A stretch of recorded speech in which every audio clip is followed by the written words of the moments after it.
नमस्कार मित्रांनो, पुन्हा एकदा तुमचं स्वागत आहे आपल्या लाडक्या यूट्यूब चॅनलमध्ये बेस्ट इन पीस. तर आज जाणार आहे मी नागपूर या ठिकाणी दीक्षाभूमीला भेट देण्यासाठी. तसंच त्या ठिकाणी विश्व धम्मलिपी दिवस तो देखील साजरा करण्यात येणार आहे. तो कार्यक्रम देखील बघणार आहे. तर या ब्लॉगमध्ये काय काय तुम्हाला बघायला मिळेल हे जर बघायचं असेल तर हा ब्लॉग पूर्णपणे बघा. आणि आपल्या चॅनल सबस्क्राईब केलेलं असेल तर कृपया ते सबस्क्राईब करा. तर आजचा ब्लॉग आपण सुरू करूया.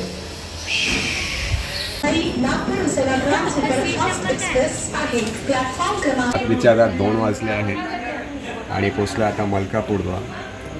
झोप तर येत नाही आहे. तर बघूया, सकाळी ही ट्रेन जवळपास 5:45पर्यंत पोहोचेल नागपूर या स्टेशनला. तर सकाळचा आस्वाद आपण त्याच वेळेस घेऊ. दुसरी सुरुवात आपण चहाने करू, कारण तो आज मला भेटलेला नाही चहा. अक्षरशः पिलाच नाही त्याचा. तर आता थोडा वेळ झोपतो, कारण सकाळी जायचं आहे त्या कार्यक्रमाला. उत्सुकता खूप आहे. तर भेटूया आपण पुढच्या कार्यक्रमामध्ये. काय काय बघायला तुम्हाला मिळेल हे नक्कीच बघण्यासाठी शेवटपर्यंत हा ब्लॉग बघा.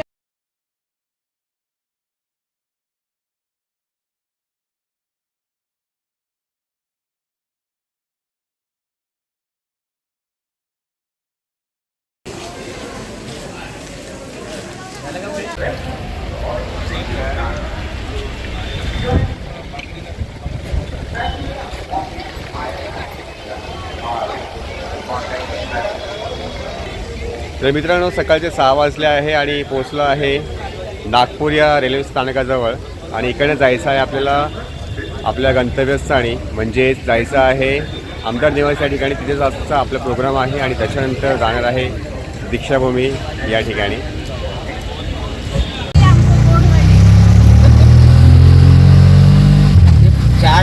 उधर जाते क्या डॉली की टपरी जाए? डॉली की टपरी वही साइड में, लेकिन इतना है कि इससे सीधा जाना पड़ता डॉली की टपरी. हा है नागपूरचा चहा. क्या बोलती नागपुर की पब्लिक? आपके यहाँ भी आए, चाय भी निकले. ये है ना लिखा हुआ.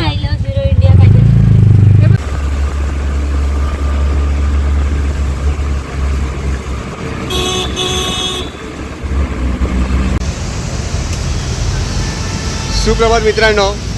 तर आता थोड्याच वेळात विश्व धम्मलिपी दिवस साजरा करण्यात येणार आहे. तर आता आलो आहे विदर्भ हिंदी साहित्य संमेलन या हॉलच्या ठिकाणी. मागे बघू शकता हा जो काय हॉल आहे, त्या हॉलमध्ये आपल्याला जायचं आहे आणि तो कार्यक्रम आता थोड्याच वेळात सुरुवात होणार आहे. तर चला तर आपला कार्यक्रम आज बघूया.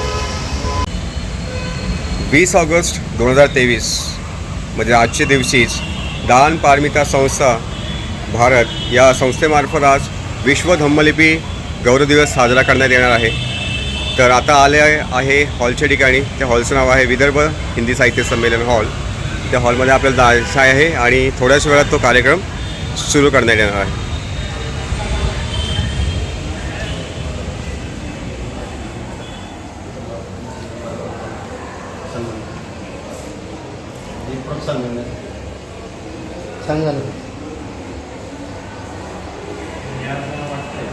पेंटिंग एकदम रिअलिस्टिक आहे.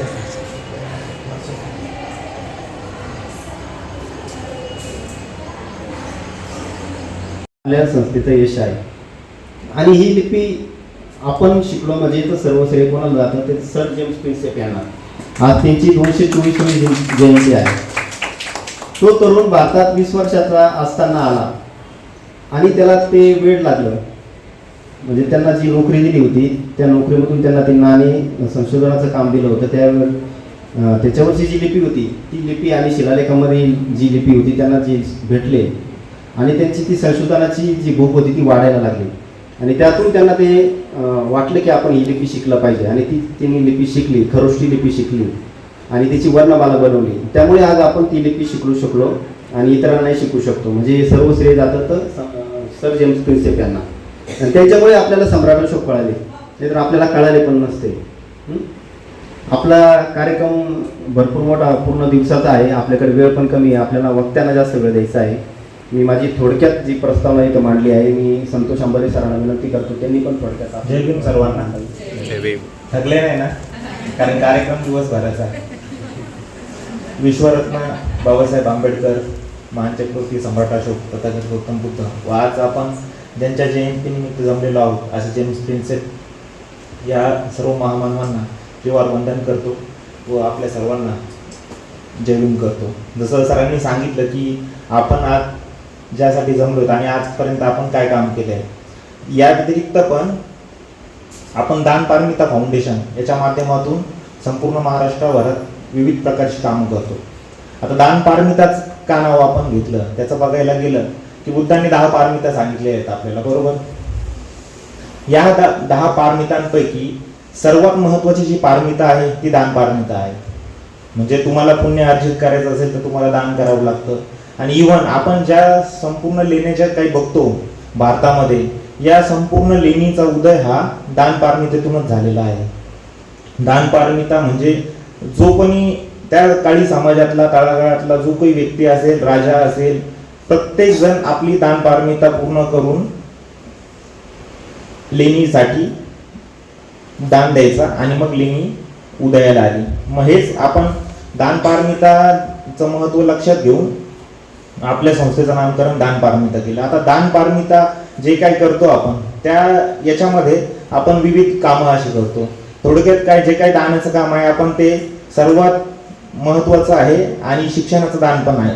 बाबासाहेबांनी आपल्याला शिका सांगितलंय तर आपण ते पण काम संपूर्ण, आता तर आपला व्याप जो आहे भारताच्या बाहेर पण पोहोचलाय लिपीच्या शिकवण्याचा. आपण सर्वांना धम्मलिपी फ्री ऑफ कॉस्ट शिकवतो. त्यानंतर आपण त्यांना एक असाइनमेंट करायला लावतो. त्या असाइनमेंटच्या माध्यमातून त्यांना त्या लिपीची कन्सिस्टन्सी राहते आणि ती लिपी ते लोक विसरत नाही. आपण लेणीचे वर्कशॉप घेतो, ते पण फ्री ऑफ कॉस्ट घेतो. संपूर्ण महाराष्ट्रभरातून आपल्या जिथे वर्कशॉप असेल तिथे माणसं येतात. आपण त्या सर्वांना तिथे लेणीचा उदय का झाला, कसा झाला, त्याच्या काळानुरूप बदल काय झाले, अतिक्रमण कशी झाली, हे सगळं आपण म्हणतो बेस आहे. आणि नंतर त्यांना असं ठरवलं की नाही याच्यावर मला अभ्यास करावा लागेल. बॅचलर होतात, सगळं होतं. नंतर काही दिवसांना त्याची तिथून ट्रान्सफर झाली, ती वाराणसीला ट्रान्सफर झाली. आणि वाराणसीमध्ये गेल्यावर तिथे अनेक लेख त्याला अभ्यास करायला मिळाले वाराणसी. असंच एक मॅलिक नावाचा एक माणूस होता, इंग्रज अधिकारी विद्वान. त्यानं काही प्रेमचे शिलालेखाचे डिस्क्रिप्शनचे ठसे घेतले आणि ते त्यांचा जो विलियम जोन्स नावाचा कलकत्त्यामध्ये मोठा अधिकारी होता त्याला पाठवलं. त्या जोन्स तो हेड होता, मोठा होता. त्यानं सांगितलं की वाराणसीमध्ये कोणीतरी वाचणारा असेल त्याने शोधा आणि त्याच्याकडे तुम्ही हे सुपूर्द करा जेणेकरून तो वाचेल. विल्फ्रेड नावाचा एक माणूस होता, त्याच्याकडे ते पाठवण्यात आलं. आणि विल्फ्रेडनं आता कसं वाचायचं, मी काय करू म्हणून त्याने इन्क्वायरी केली हे कोणी वाचता येईल का. आणि त्याला एक चतुर ब्राह्मण सापडलं. ब्राह्मण कसं फसवलं की बघा आता पुढे चतुर. आणि त्याच्यावर सांगितलं की बाबा मी असं करतो, हे करतो, ते करतो. त्याने एक अंकलिपीसाठी पुस्तक आणून त्याने सांगितलं हे मी असं अमुक अमुक करतो. ठीक आहे, त्यानं ते ॲक्सेप्ट केलं. त्याच्यावर त्यानं काम केलं. त्यानं आर्टिकल लिहिले. त्या आर्टिकल त्या विल्फ्रेड नावाच्या माणसानं आर्टिकल प्रसिद्ध केले. म्हणजे तुम्हाला त्या काळात घेऊन जातात काय अडचणी आलेल्या आहेत जेम्स प्रिन्सेप. तर आपल्याला माहिती आहे की जेव्हा आपण जेम्स प्रिन्सेपचा विचार करतो तेव्हा पहिला आपण बुद्धाचा विचार करतो. बुद्धाचा विचार करताना आपल्याला इतिहासात डोकावं लागतं. तर आपल्याला सगळ्यांना माहिती आहे म्हणून त्याच्यावर आपण भाष्य करणार नाही, फक्त ओझरता दर्शन घेतो की साधारण 2600 वर्षापूर्वी 2500-2600 वर्षापूर्वी आहे ना सिद्धार्थ गौतमाचा जन्म झाला. नंतर त्यांनी गृहत्याग केला. नंतर त्यांना बोधी प्राप्ती झाली. पहिलं धम्मप्रवचन झालं आहे ना सारनाथचं वगैरे. आणि पुढे मग धम्मचा प्रचार वाढत गेला. गेली 17 वर्षे मी वैभवशाली भारताची तीर्थयात्रा करीत आहे. मला पुन्हा पुन्हा आभार मानले पाहिजे. मला खूप आशीर्वाद मिळाले आहेत आणि यात मला जे समाधान मिळाले आहे ज्याच्याशिवाय माणसाला खरेखुरे सुख प्राप्त होत नाही. धम्म आहे. शेवटी किती धम्मात्रच झालेला आहे तो. माझं असं आहे की पर्सनल डेव्हलपमेंटचा पर्स्पेक्टिव्ह मला जास्त मॅटर करतो. कारण की मी जिथेही जाते, फॉर एक्झाम्पल लायब्ररी वगैरे, तर तिथे मी धम्मलिपी सही करते. तर मला विचारतात, मग त्यावेळेस मला सांगायला आणि आपल्यातलं एक वेगळेपण दाखवायला मला चांगलं वाटतं. मग त्यामुळे विचारतात आणि ना ते लोक धम्मलिपी शिकत नाहीत पण मला विचारतात माझं नाव लिहून दाखव ना. आणि मी बऱ्याच माझे जे फ्रेंड्स आहेत त्यांना मी लिहून दिले. मग ते मोबाईलच्या मागे कवर असताना तिथे ते लावतात आणि त्यांनी लावलेले आत्ताही. मला ते खूप छान वाटतं. म्हणून मग मी असा प्रचार प्रसार करण्याचा प्रयत्न करते. आणि राहिली गोष्ट विद्यार्थ्यांचा अभ्यास चेक करण्याचा, तर कधी कधी स्वतःलाच वाटतं की आपणही एवढा सुंदर अभ्यास करू शकत नाही. ते इतकं सुंदर अभ्यास आहे, ते इतकं रेखीव अभ्यास ते करताना खूप भारी वाटतं ते बघून. आणि यापुढेही अभ्यास चेक करत राहीनच आणि सगळ्यांना त्यांची नावं तरी धम्मलिपी शिकवेल हा प्रण मी घेतला आहे. की तुम्ही सातवाहनकालीन, अशोककालीन, मग ते विचारतात की हे कुठे असतं, काय असतं. मग त्यामुळे ना लेणींबद्दल माहिती त्यांना थोडीफार आता मी मुंबईत राहते म्हणून बऱ्याच जणांना कान्हेरी लेणी माहिती आहे. तर कान्हेरी लेणीबद्दल माहिती पडते. मग नाशिकचे जे आहेत त्यांना, पुण्यात आहेत त्यांना त्या विभागातल्या लेणींची तरी माहिती होते. म्हणजे मी असं नाही विचारलं की आपल्या समाजातले असो किंवा नसो, कारण माझे जेवढे पण नॉन बुद्धिस्ट फ्रेंड्स आहेत ना त्या सगळ्यांना मी धम्मलिपी शिकवली आहे. मी असा विचार करते, मे बी मी वेगळा विचार करत असावा, पण मी सगळ्यांना त्यांची नावं तरी शिकवेन धम्मलिपी. सो थँक्यू सो मच मला सहन केल्याबद्दल. तयार नाही होत किंवा सांगितलं जातं कथा शिकायच्या कोणी लवकर तयार नाही होत. पण धम्मलिपी असं माध्यम आहे की तो धम्माकडे घेऊन जाणारा एक प्रवाह आहे. ज्यावेळेस तुम्ही धम्मलिपी शिकायला लागतात, शिलालेख वाचन करायला लागतात, लेणीवर जायला लागतात, त्या शिल्पांचा अभ्यास करायला लागतात, त्यावेळी तुमच्यामध्ये आपोआप रुची तयार होते धम्माची, त्या शिल्पांची, लेणींची, गाथा कथांची. म्हणजे हा तुमची पहिली पायरी धम्मलिपी म्हणजे असं समजा.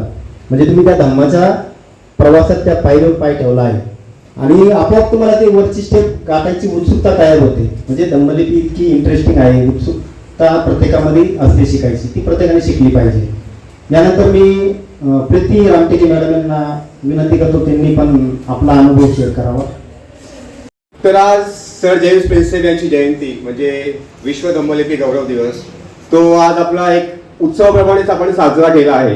कारण आतापर्यंत आपण छत्रपती सम्राट अशोक झाले, छत्रपती शिवाजी महाराज झाले, त्याचप्रमाणे विश्वरत्न डॉक्टर बाबासाहेब आंबेडकर यांची जयंती आपण साजरी करतो आणि प्रत्येक महामानवाची आपण जयंती साजरी करत असतो. परंतु ज्या व्यक्तीने आपला जो काही गरब झालेला जो काही इतिहास होता तो आपल्या पुढे समोर आणला, त्या व्यक्ती जयंती आपण न चुकता न विसरता ती आपण दरवर्षी साजरी केली पाहिजे. त्यामुळे दान पारमिता फाउंडेशन जी संस्था आहे, या संस्थेचं जेवढं आभार किंवा त्यांचं जेवढं प्रशंसा केली ती कमीच पडेल. कारण खूप मला बोलण्यासाठी खूप असे शब्द असतात, परंतु वेळ अपुरा असल्या कारणाने आणि सगळ्यांना घाई होत असेल कदाचित, वातावरण पावसाचं असू शकतं, त्याच्यामुळे सर्वांची रजामंदी घेतो. जर कोणाला दान पारमिता फाउंडेशन किंवा जे काही सर आहेत आपले आदरणीय सर यांच्याबद्दल कोणतीही दुःख वाटत असेल किंवा त्यांचं बोलणं जर वाईट वाटत असेल ते कृपया मनाला वाईट वाटून घेऊ नका. कारण जे काही त्यांचं बोलणं आहे तेच तुमचं उद्धार होणार आहे त्याचा. कारण आता जे काही आपण असाइनमेंट बघितले होते, ज्यांना पुरस्कार मिळाला होता, ज्या आपल्यामध्ये धम्म बांधव भगिनी ज्या आहेत त्या शिक्षक आणि शिक्षिका बनल्या होत्या, याचा अर्थ असाच आहे जो येणारा आपला सुवर्णकाळ आहे, जो आपला जे काही यंग जनरेशन आहे ते आपल्या ह्या धम्मरथाला अधिकच गतीने पुढे नेईल याची मी आश्वासन देतो आणि ग्वाही देखील देतो. आणि या सर्व सरांचं, आदरणीय Sunil Khare sir, Santosh Ambore sir, Pravin Jadhav sir आणि आज आपल्याला आपलेले प्रमुख अतिथी मिसळकर सर यांना मी दुसऱ्यांदा ऐकतोय आज. कारण पहिल्यांदा जेव्हा छत्रपती सम्राट अशोक यांची जयंती होती घनसोलीला, त्यावेळेस त्यांना मी पहिल्यांदा भेटलो होतो. त्यावेळेस त्यांचं त्या याच्यामध्ये फक्त सगळ्या महिलाच होत्या. आणि घनसोली त्या महिलांचा ग्रुप आहे नवी मुंबईमध्ये आणि त्याच्यामध्ये फक्त मी एकटा मुलगा. सर तुम्ही असा ज्याप्रमाणे आता कोपऱ्यामध्ये बसलो होतो तसाच सगळ्यांचे फोटो काढत होतो, पण सरांचं ऐकलं होतं. पण जेव्हा रुपाली गायकवाड मॅडम आहे, ज्योती मॅडम यांना सांगितलं की सर जेव्हा बोलतात तेव्हा ते मंत्रमुग्ध होऊन त्यांचे ते शब्द ऐकतात. आणि जो काही उत्सव साजरा केला आहे याच्यामध्ये आपल्या ज्ञानामध्ये खूप खूप भर पडली आहे. आणि मी एक तुम्हाला फक्त विनंती करतो, दरवेळेस सर सांगत देखील असतील, Sunil sir, Pravin sir, Santosh sir सांगत असतील, जेव्हा कोणी एखादी मोठी व्यक्ती येत असेल, एखाद्या नवीन गोष्टी आपल्याला सांगत असतील, तर त्यावेळेस कृपया एक छोटीशी का होईना आपल्याकडे एक वही आणि एक पेन असावं. कारण आपण आता काय करतो, ऐकतोय, घरी गेल्यावर आपण सगळं विसरतो. आपल्यामध्ये आता जोश नाही होता, हा बा मी धम्मलिपी शिकतोय, मला हे येते, सगळं येते. जेव्हा हा गेट उघडला, सगळे आपापल्या मनाने जाणार, फोटो सेशन करणार आणि घरी जाणार. एकच अशी विनंती करतो सर्वांना की आता मध्ये एक छोटीशी वही असू द्या, फोन असू द्या, रेकॉर्डिंग करा, जी असेल 30 सेकंद 40 सेकंद, जेवढं तुम्हाला कॅप्चर करता येईल तेवढं कॅप्चर करत जा. कारण हे आणि जेव्हा तुम्ही घरी जाल ते तुम्हाला जी काही मोठी वही असेल त्याच्यामध्ये व्यवस्थित नोंद करून ठेवा. कारण जेणेकरून तुम्ही जेव्हा सरांनी सांगितल्याप्रमाणे जेणेकरून तुम्ही प्रत्यक्षात लेडीला व्हिजिट करता, ती वही त्यावेळेस तुमच्यासोबत असली पाहिजे. आणि त्यावेळेस आपला अभ्यास त्यावेळेस द्विगुणित होतो की हा बा हे सरांनी सांगितलं होतं त्यावेळेस, आणि ते आता मला प्रत्यक्षात मी गेला आणि ते अनुभवलं आहे. तर असे बोलून मी फक्त 1 मिनिट संपवतोय. सर्वांना 3 मिनिटं. सर्वांना जय भीम. आणि सर्वांना असंच आपला जो एक परिवार आहे तो असंच मंगलमय वातावरण असू दे. सर्वांना खूप खूप सदिच्छा. धन्यवाद. जय भीम. सुप्रभात मित्रांनो. आणि आता आलो आहे एक ऐतिहासिक अशा ठिकाणी नागपूरमधील, ते आहे दीक्षाभूमी. तर बघूया दीक्षाभूमी कशी आहे. इथे आल्यानंतर खूप आनंद देखील होतोय. आता दाखवतो तुम्हाला दीक्षाभूमी.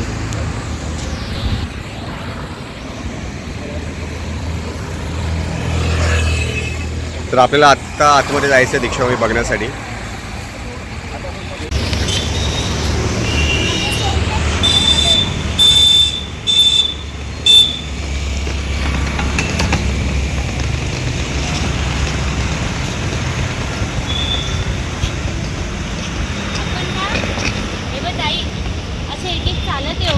आणि मग दीक्षाभूमी घेऊ आणि ते गाणं टाकू, उद्धरली कोटी कुळे.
भारत के भगवान बुद्ध का गूंजे घर घर मंत्र अमोल, हे मानव नित मुख से बोल, बुद्धं शरणं गच्छामि, हे मानव। तेच करतो, व्हिडिओच काढतो.